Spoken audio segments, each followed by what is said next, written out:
Hi everyone, I'm Sydney McIntosh. I am currently a senior at Olivet College, where I'm majoring in journalism and mass communications, and I'll be graduating this coming May. So with graduation coming up, I've actually been asked this a lot. How did I get here? And it's a question that I think about, and I grew up in Mount Pleasant, Michigan, home of Central Michigan University, a D1 college, and I grew up with just my mom and my older brother.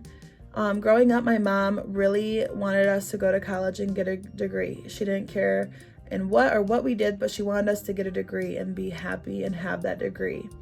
So growing up, I've always had a fascination with celebrities. I had posters all over my wall growing up. And then I went to high school, still had that passion, huge Justin Bieber and Jake Miller fan. Then I found my passion in cheerleading. I cheered all 4 years, and I always wondered, what would I go to college for? Because I just love celebrities. How was I going to incorporate that into my field of passion? Because being a cheerleading coach wasn't going to cut it for the pay that I would like to make. So that's when I found journalism and communications would be the best path to go down. So I was all set to go to Grand Valley my senior year. I also made a YouTube channel my senior year, which led Olivet to finding me. Olivet reached out to me and talked about how there was this thing called OC Stories, how I could vlog, I should apply. And then I applied, and just for the heck of it, and the cheer coach reached out to me, and I was like, oh wow. So the cheer coach was heavily recruiting me, the admissions was recruiting me, and OC Stories was recruiting me. So I had all these people recruiting me at a school I've never heard of. So I went and visited, and I loved the campus. I thought it was beautiful. Jared Stratz said to me that at Olivet, I would make the connections that I wanted and get experience like no other university. And that's what drew me to Olivet. Those two things is what I knew I needed to come to Olivet for. So I ended up committing to Olivet. I made so many connections my first year. I joined a sorority. I was on the cheer team. I met so many different people through the marketing team, and I got super involved my freshman year, and then it led on through the last 4 years. I stayed super involved. I had experiences that my friends that go to Grand Valley or Central Michigan University, they've never had these experiences.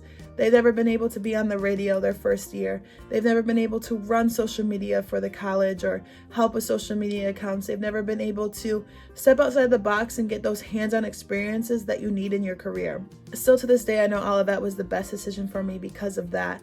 And the connections I've made, I will keep these friends for the rest of my life. And they will be in my wedding, and the professors, I'll keep in contact with them because they helped shape me into who I am today. So really just finding myself and taking that risk to not be another student from Mount Pleasant and go to a university. I took that risk to go to a smaller school so I could get that hands-on experience, and seeing where my high school friends are now and to where I am at now, I know that I got the connections and that networking and experience that they didn't get at a bigger university. Yeah, they had a lot nicer things and they did different things, but at Olivet, I got the connections and the experiences to help prepare me for the real world. And that's something that I'll always be thankful for. And to be graduating now is something I'm extremely proud of. And to be the first person in my family to graduate from college, I pushed really hard, and I wanted to give up a few times, but I never did. And I'm just thankful to be here today and thankful for Olivet College.